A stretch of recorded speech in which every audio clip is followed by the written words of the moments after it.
Hey, Daryl here, and this is my daily devotional.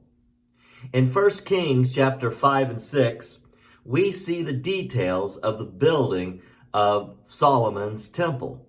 Chapter 5 primarily speaks of the relationship between Solomon and Hiram, the king of Tyre, and that's where Solomon recognized they were expert in forestry. And so that's where he got the contract for the cedars of Lebanon and the pines, all of that traveling from there into Israel, into Jerusalem for the building of Solomon's temple.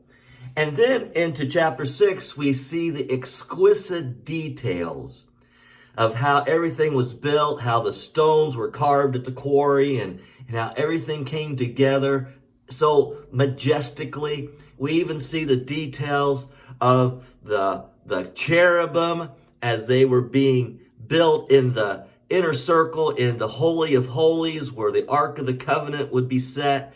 We see all these beautiful details. And then in 1 Kings chapter 6 at verse 38, it says, "In the 11th month, the temple was finished in all its details according to its specifications.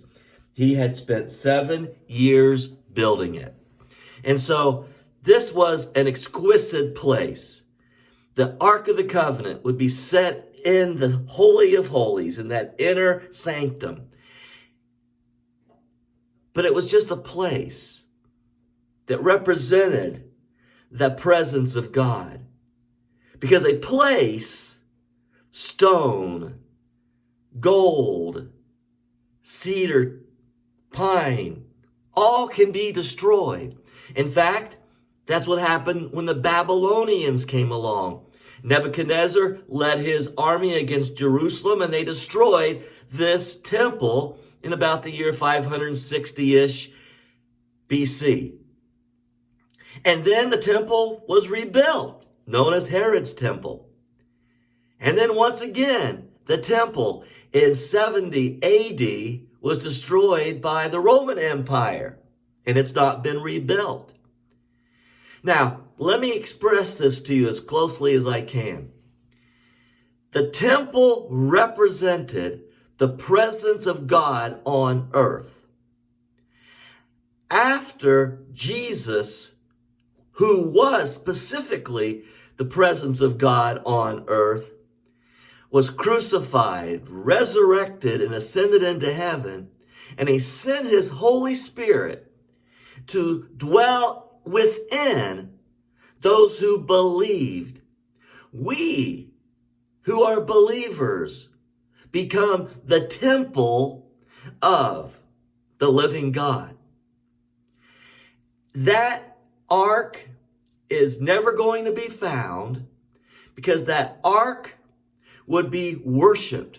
Likewise, that temple was destroyed because that temple would be worshiped. As it is, people still go to that Wailing Wall, part of the foundation that's left.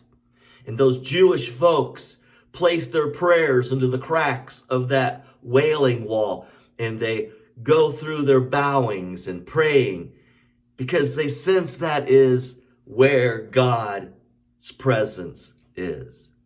Folks, God's presence is within the believer of Jesus. Isn't that awesome? I am a temple. Now, I am convinced that when we build a church house, a gathering place, we need to make it as nice as we can.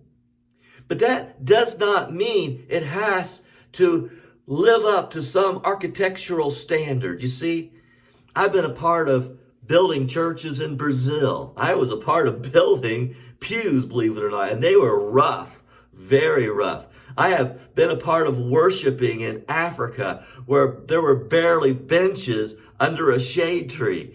I've been a part of worshiping in brand new churches as we led the congregation in Whitley City, Kentucky to build a brand new sanctuary where the people would gather together to worship. And it's a beautiful beautiful place at the intersection there. But let me tell you the truth.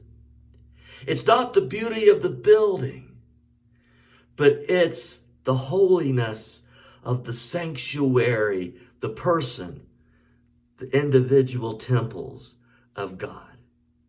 I am so thankful, I've said it before, to live in the New Testament age. God bless you. Good day.